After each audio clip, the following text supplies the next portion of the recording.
mwana moto te po akosa ngai abongwani pete po awangana nzambe ya le nazarien, le nazarien, le nazarien.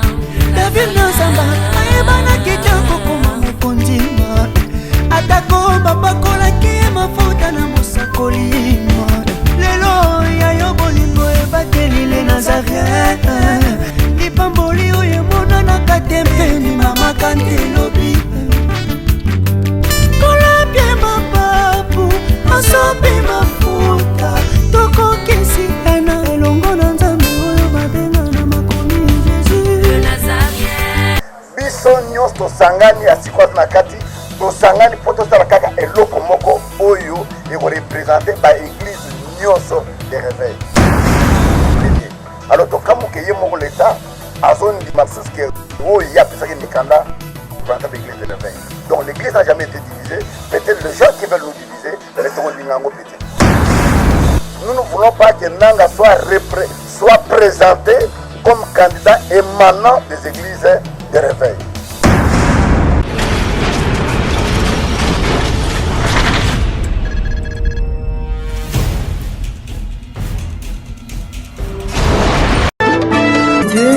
Vaut mieux plaire à Dieu qu'aux hommes. Et si quand Nzamba lobi ozala kobouge te okoya korate jour ya visitation na yo tika. Je sais combien la souffrance est douloureuse, mais une bonne nouvelle, les serpents de rage Jésus-Christ est élevé. Regarde vers lui, il a la réponse à toutes tes questions. Oh oui, la solution a toujours des problèmes. Qui tourne vers lui les regards, le visage rayonné de gloire. L'obéissance vaut mieux que le sacrifice. Actation na yo tika Yesu akonza na bomoi na yo.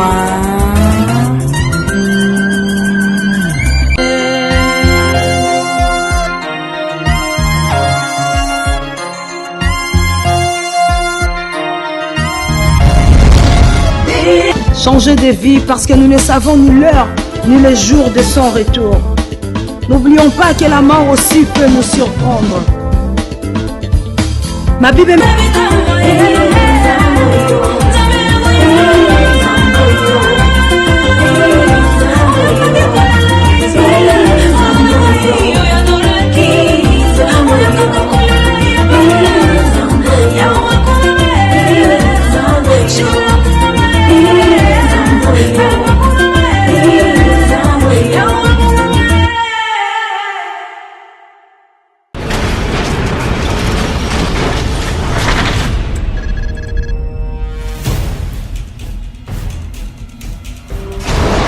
Bonjour, shalom, peuple de Dieu. Kakalolenge Tolubaranabino est le Nazaréen et Zali site chrétienne.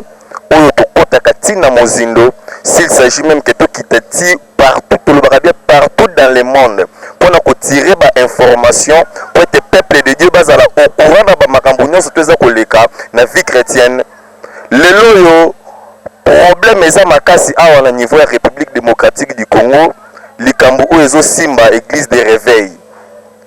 Batie mutu oboye ngala langa neloko kolobate na wana sans plus tarder bazo balancer les biso éléments bozola na bino moko na bilili comme ça boye bakososola malamu lolenge désordre eza kotambwisama na église de réveil pe bongona au conseil ya ba pasteur ya réveil na kati ya Congo bakotanaki lelo mokolo ya lundi awa tozala kominya bandalungwa na bureau ya évêque Pascal Mukuna na ACK esika nini ba pasteur bautaki partout ba pasteur bauti pasteur bauti ba mbujimai ba pasteur à l'église ebele to moni ba présence ya ba l'homme de Dieu lokola ba pasteur Kodé Luboya to moni présence ya ba pasteur ebele to moni encore présence ya évangéliste international Kiziamina Kibila wazali comme représentant ya ba église de réveil makambo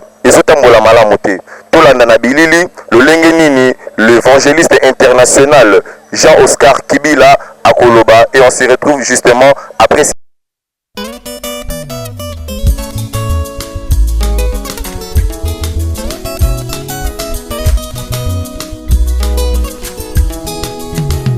Seko na seko, Yesu yozali Nzambe. Seko na seko, Yesu yozali Nzambe. Yobongi na lokumu, kembo ezonga na yo. Seko na seko, Yesu yozali Nzambe. Seko na seko, Yesu yozali Nzambe. Seko na seko, Yesu yozali Nzambe. Yobongi na lokumu, kembo ezonga na yo. Seko na seko, Yesu yozali Nzambe.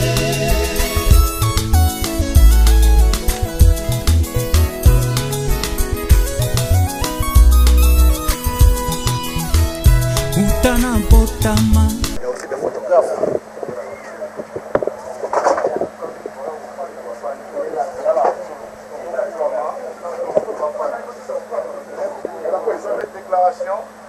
Nous voulons accorder le temps à notre président, le président du Haut Conseil des Églises de réveil charismatique et autres, afin de procéder à la lecture de sa déclaration, de la déclaration du Haut Conseil au sujet de la désignation du candidat président de la CENI.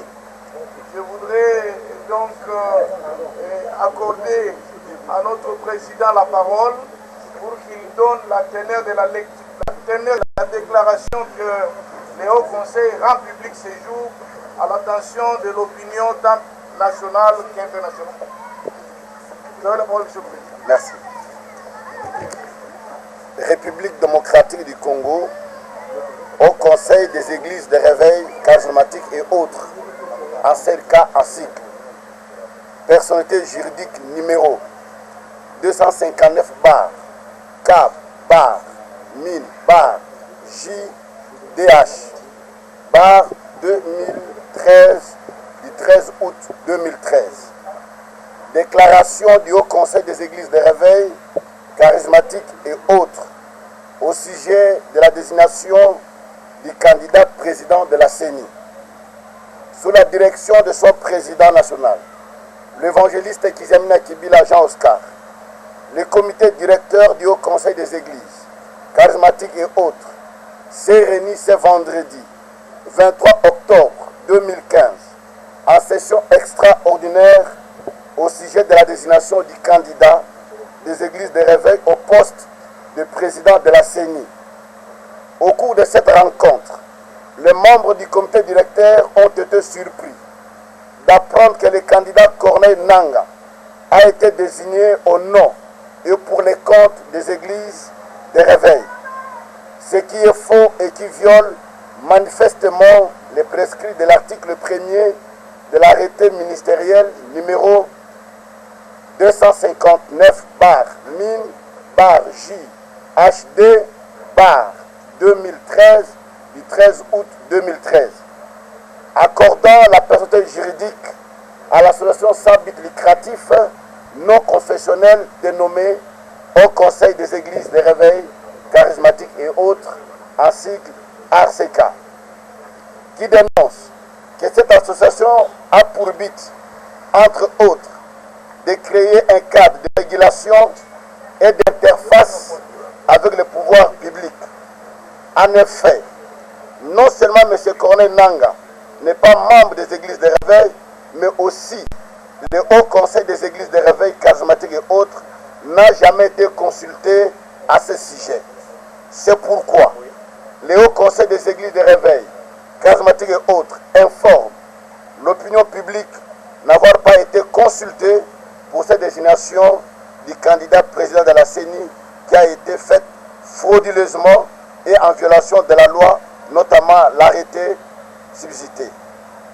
Par conséquent, le Haut Conseil des églises de réveil charismatiques et autres n'est pas concerné par les déclarations faites par certains pasteurs qui n'ont pourtant aucune qualité pour engager les églises de réveil et ne reconnaît donc pas les candidats Corneille Nanga comme étant l'émanation des églises, ministères et mouvements du réveil du Congo. Fait à Kinshasa le 23 octobre 2015 pour le Haut Conseil des églises de réveil charismatiques et autres, l'évangéliste Kizamina Kibila Jean Oscar, président national. Merci. L'Église n'est pas divisée, mais nous avons certaines personnes avéreuses, assoiffées, en but d'eux-mêmes, d'engager l'Église de réveil sans consulter les autres. Voilà pourquoi nous sommes aujourd'hui à ce stade-là. L'Église n'a jamais été divisée et ne le sera jamais.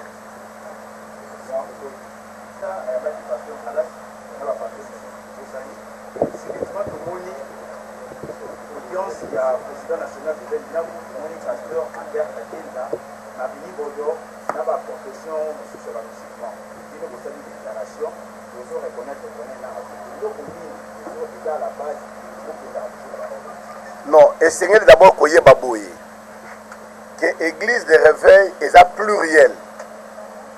La pluralité nango to luka kito sala unité l'église de réveil. Ma plateforme nyos tozana yango, chaque plateforme est une personnalité juridique na yango, ndenge moko RSC azape na personnalité juridique. To mona ki oleba consulter ma plateforme de manière isolée, to sangana, to sala eloko moko et c'est ma plateforme nyonso. Yango bo monike amek azana kati, afmi azana kati, CPC azana kati, REC azana kati, RCC azana kati, NRC azana kati, biso nyonso to sangani asiko azana kati, to sangani poto sala kaka eloko moko oyo et représenter ba église nyonso de réveil. Alors, vous avez surpris, il y a une plateforme moko oyo sengeli kozana kati na au conseil, vous engagement na combo et ma plateforme nyonso oyo sengeli na kati au conseil. Et il y a mis balé, je pense que le gouvernement a la base. Il y a des ordres autres que l'obéla lelo. Parce que après c'est arrêté, na au conseil comme la seule institution où vous avez interface, il y a l'État dans l'article 1er. Alors to kamu ke yemo l'État a zone di mabsus que il y a plus que mikanda pour l'église de réveil. Donc l'église n'a jamais été divisée. Peut-être les gens qui veulent nous diviser, mettons l'ingango petit. Ce que dit l'église catholique, pour nous le problème est simple. Nous ne sommes pas contre la personne de Corneille Nanga. Mais notre problème est celui-ci. Nous ne voulons pas que Nanga soit présenté comme candidat émanant des églises de réveil. Parce que M. Corneille Nanga prie ce que nous connaissons, l'église Philadelphie du pasteur Dalo. Et cette église, c'est une église des assemblées de Dieu. Et les assemblées se trouvent dans l'ECC. Pourquoi ne pas les représenter comme candidat de l'ECC, qu'ils soient rattachés à l'église de réveil? C'est ça où nous disons qu'il y a une faute quelque part. Que tout à l'heure contre personnalité, ou bien personne, il y a Corneille Nanga té. Problème est que les moko to yebi ke Corneille Nanga asambelaka na ba église de réveil té. Corneille Nanga sont nos informations. Corneille Nanga asambelaka na église Philadelphie, il y a pasteur Dalo. Et église wana ezali membre ya KDC. Et KDC ezali na cadre na ECC. Alors, tout le monde était pour na nini bakotia étiquette ou bien copie collée dans l'église de réveil. Yango tolobité aza membre l'église de réveil té. So baza na besoin to pisa candidat l'église de réveil, tout ça na batu ebele o batanga baza capable o toko ko pesa ba représenter biso église de réveil. Mais o aza ya biso té tundimi été aza membre l'église de réveil té.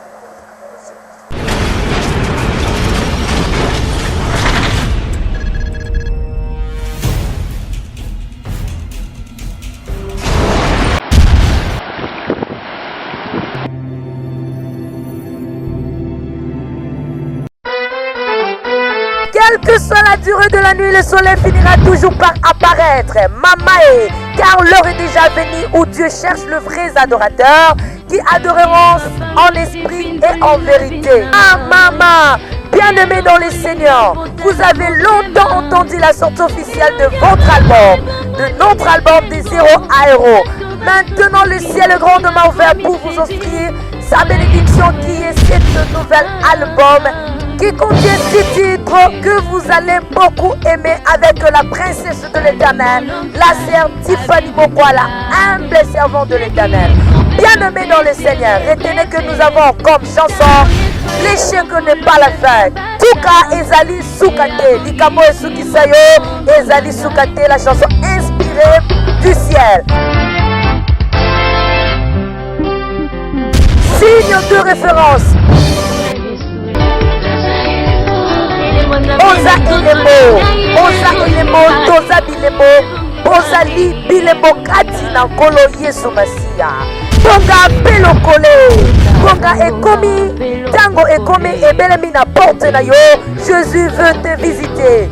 Yesu de Nzambe, la chanson Yesu de Nzambe avec la princesse de l'Éternel, la terre du Vani Mogwa. Yesu atikali na kaka bisika fandi aza kokota na ngwenge na ye. Jésus mon amour, la chanson Jésus mon amour c'est pour vous bien-aimés dans les Seigneurs. Bolingonayo Yesu Masia. Et enfin, l'abondance du cœur. C'est pour très bientôt votre album des héros à héros avec la princesse de l'Éternel, la humble servante de Dieu, la sœur Tiffany Mokwa. Bien-aimés dans les Seigneurs, c'est déjà en ligne votre album de 0 à héros. Pour tout contact, veuillez appeler le 0033 64 67 87 037. Vous serez servi de cet album. Que Dieu vous bénisse car le ciel est grandement ouvert.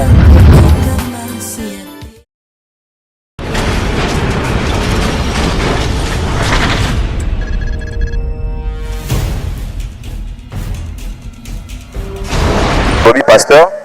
Apôtre Michael, communauté ASC.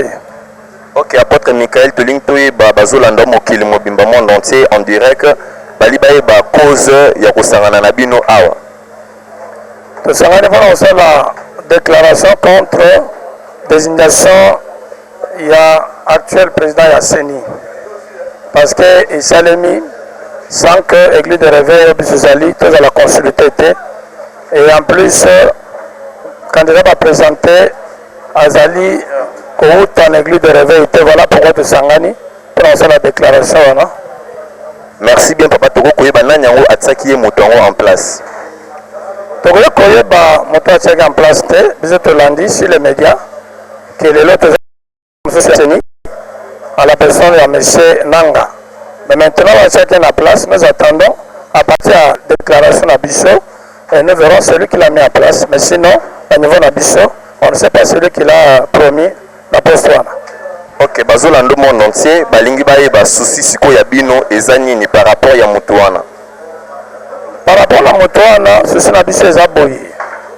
Ce qui est le gouvernement de la République et c'est lui que l'église de réveil est mis sa candidat, président Asseni, et Sengeli, président Wana, abima réellement na église de réveil. Voilà souci na biso. En dehors de Wana, tout ça souci mon sous-souté. Merci bien papa, Nzamba Pambolo. Merci beaucoup. Bon, bonjour papa. Bonjour. Oui papa, Ozali église ni pe communauté ni.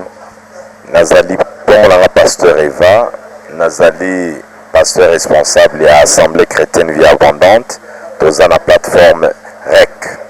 Ok papa, dans la réaction à bino communauté Zali par rapport à Marambo Balobé Luana Bolobine. Bon, réaction à biso Zali est avérée. Les choses doivent se faire selon la vérité. Candidat va proposer dans l'église de réveil, soi-disant, Ezali candidat à l'église de réveil. Azali mutu ya SCC, et Sengeli bakoka na kokosa opinion te, bakoka na ko revenir na l'église de réveil, pour ça na bantu ebelo yo batanga bazan expérience, tout proposer candidat na biso. Merci bien papa, Nzamba Pambola. Bonjour papa. Bonjour, Nadengana Congo avec PNO, notre président provincial NRC, nouvelle de réveil au Congo, où ils sont représentés par Denilis. Na problème ya Corneille Nanga, aza membre ya biso ya réveillité, assemblée qui par Rolandalo, bato KDC, na ICC, na église de réveil, toyebiete.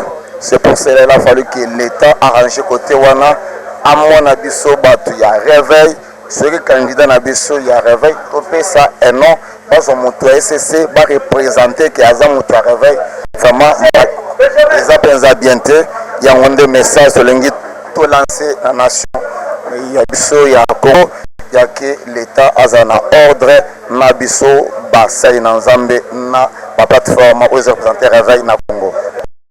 Merci bien. Bonjour papa. Papa Bazolandao na internet sur le www.lenazarien.com. Message de nous lancé na peuple de Dieu Bazolanda bino monde entier par rapport à la réaction.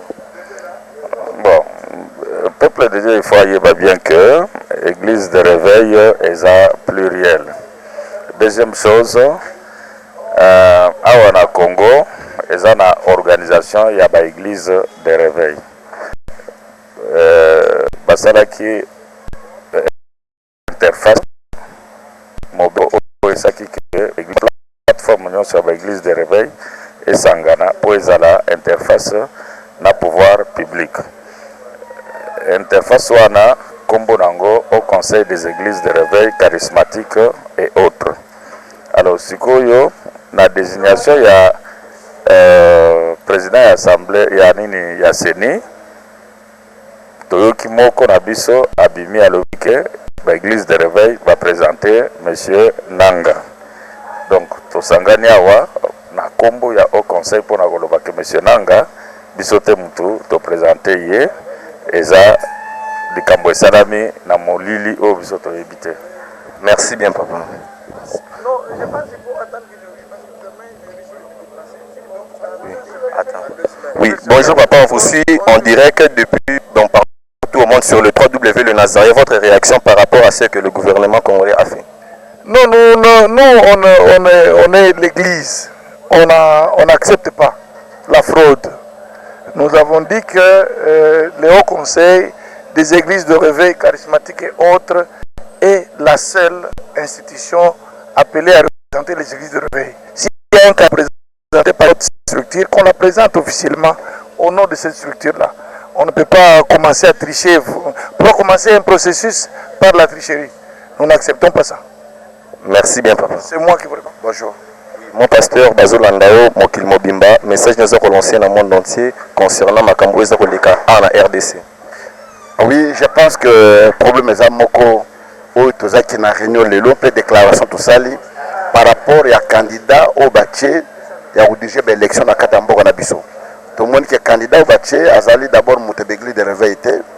Alors dès le débat déjà fraude des alliés, dès le débat déjà tricherie des alliés, Tolingate, Papa Kolabiso Berne, les Kamoto Yébité pour le Balobake, Azaki Moutebegli de réveil.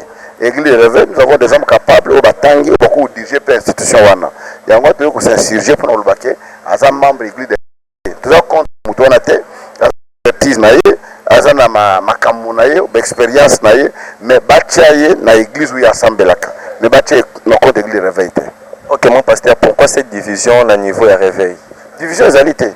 Division des alités, je pense que les gens ont déblé Baninga, Ndengezali. Parce que le connu des alliés, il faut comprendre. L'église de réveil, tant au bandit en gros.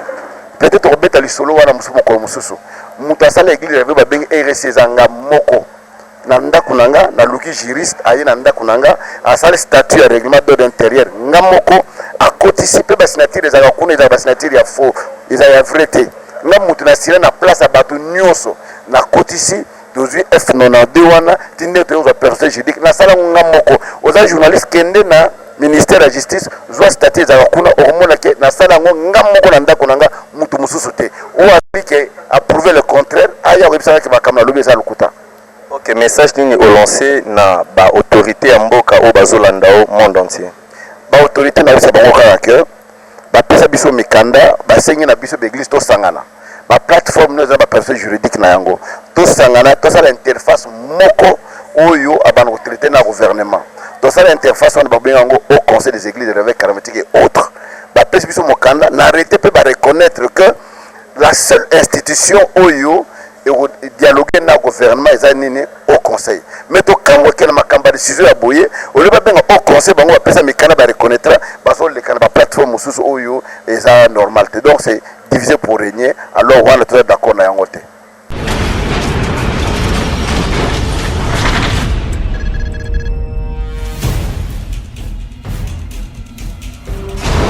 Tina Yesu, libala ya basantu, libala ya bana na nzambe, libala ya solo ya basali na nzambe. Dans le mariage, 1 plus 1 égale 1. Connais-toi toi-même, connais-tu ton mari, connais-tu ta femme? Haha, bien-aimé dans les Seigneurs, Maranatha ministère d'intercession et de restauration de famille organise sa première édition des lauréats 2015 de meilleur couple de serviteurs de Dieu. Mama et Souka Yamasolo Katina Bonzambe. Ça c'est pour vous, le couple serviteur de Dieu vivant. Que ce soit couple pastoral, Bokombaka, église Nankolo. Tous les couples de serviteurs de Dieu partout dans le monde sont invités à participer car il y a de prix à gagner. Pour votre information, couple numéro 10 aura comme cadeau découvert Ya. Couple numéro 9 aura comme cadeau TV Box, un an d'abonnement gratuit. Couple numéro 8, un téléphone intelligent. Mama. Couple numéro 7 a comme cadeau un projecteur. Couple numéro 6, c'est chaud. Vous aurez un jeu de casserole. Couple numéro 5, yeah. Ouverture de lit 8 pièces. Mamae. Couple numéro 4 a comme cadeau micro-ondes. Couple numéro 3 aura comme cadeau frigo en 2 portes en acier inexidable. Mama. Nanuetilité au numéro 2. Couple numéro 2 a comme cadeau télévision écran plan. Mama. Au numéro 1, le ciel est grandement ouvert pour vous. Voiture de luxe sera votre cadeau. Ezali Ngolupe Mafuta. L'événement se tiendra du 28 au 9 novembre 2015 à Toronto, au Canada. Canada pour Christ, Canada pour le Seigneur. Notez bien que les participants doivent s'inscrire au plus tard le 15 octobre 2015. Et pour tout contact, veuillez appeler si vite le numéro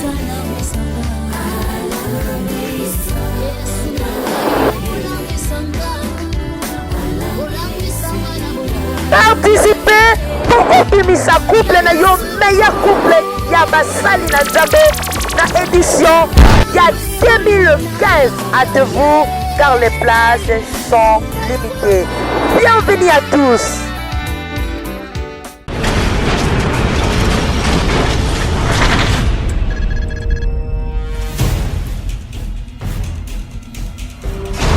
Cet élément. Bino moko bouti kolanda na bilili lolenge nini déclaration ya conseil ya ba pasteur ndenge leki na interview ndenge to sololi na ba pasteur moko boyoki pe interview pe ya l'évangéliste international Jean-Oscar Kibila apesi pe ya pe maloba. Donc désordre donc veut dire que fimbu ekoti tina makambo na église. Il faut ordre kota. Ce qui ordre est parce que la Bible nous dit et que Saint-Esprit zali molimo ordre et si que désordre zali molimo nzambe zate ya wana le Nazaréen etika ka peuple de Dieu te to ye na mozindo poto zo ba information ya wana bouti kolanda peuple de Dieu na makambo euti koleka lelo mokolo ya lendi na commune ya Bandalungwa esika wapi ba pasteur nyonso tout ya République démocratique du Congo au conseil des sages bakutanaki lelo na bureau ya évêque Pascal Mukuna oya kambaka communauté amek awa na République démocratique du Congo tokomi na suka ya interview na biso ya mokolo ya lelo na pesi merci mingi na staff technique mobimba na Javini Makesa na pesi merci mingi na JP Dionge production double brassard na sima ya caméra Nzambe apambolaye. J'ai dit un grand merci à la princesse de l'Éternel, la humble servante de Dieu, la présidente du Parlement céleste. Na pesi merci mingi na notre sénateur Bertin Mampaka na niveau ya Belgique, soutenir toujours le Nazaréen, le lingoza pour soutenir toujours ya ko planter déjà le Nazaréen du côté qu'on a na Belgique sans plus tarder na Bosanité. Pélagie Bokila na États-Unis, na Washington, le Nazaréen du côté qu'on a déjà ici, DG Bandaki. Un grand merci na Basali Nanzambe surtout, Basali Nanzambe, ba chrétien, ba frère, tout bisoto tozala qui édifié na image oyo et on se retrouve na ba mikolo ezali koya ya kolo bezali souté et bon.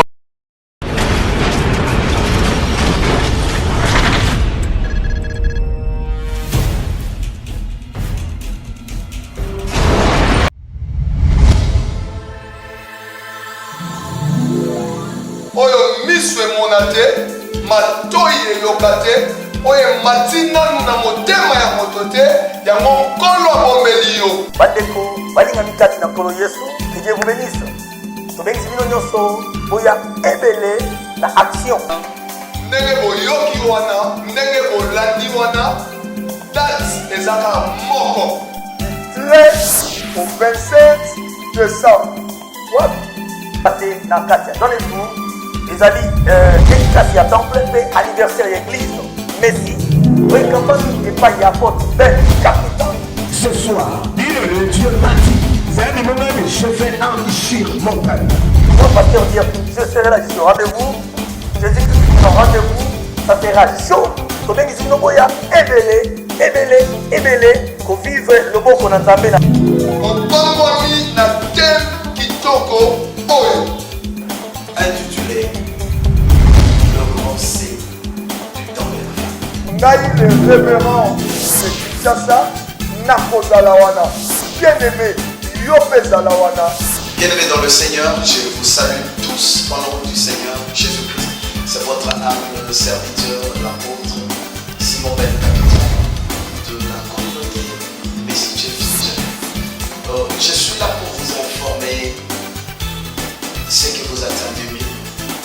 C'est la célébration dédicace de l'appui de l'Éternel. Nous vous appelons tous d'être des partis pour venir célébrer, vénérer avec nous le Saint Dieu qui fait tout en merveille. Et nous vous avons invité des éminents hommes de Dieu pleins de grâce, charismatiques et des hommes capables à vous apporter une excellence de Dieu dans vos vies. Intitulé Le grand signe du temps de la fin. Nous sommes à un moment où le diable est en train de se cacher derrière le dessin, derrière les images, derrière les sons. Et nous ne savons pas comprendre que le diable est en train de s'infiltrer dans nos abris, dans nos maisons. Et voilà, nous aurons des hommes capables à nous révéler le mystère caché du temps. Voilà pourquoi nous avons invité un homme de Dieu. J'ai dit aujourd'hui l'homme de Dieu. Il s'agit de l'homme de Dieu Dierto du Congo. Il a été dans ce monde-là. Donc il connaît le monde satanique. Nous aurons un grand témoignage d'une personne qui était ex-sataniste. Et nous vous invitons d'être là. Nous allons prêcher la saine doctrine de Jésus-Christ. Je vous dis, ça sera un moment horrible.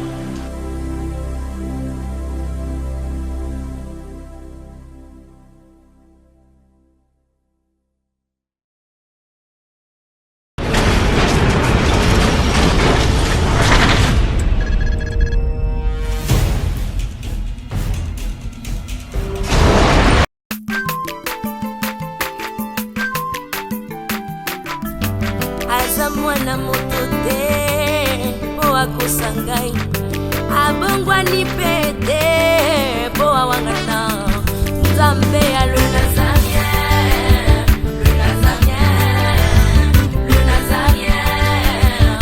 David Nzamba ayebana kitoko koma mokondima atako bapakolaki mafuta na mosakolima lelo ya yo bolingo ebakeli le Nazarien.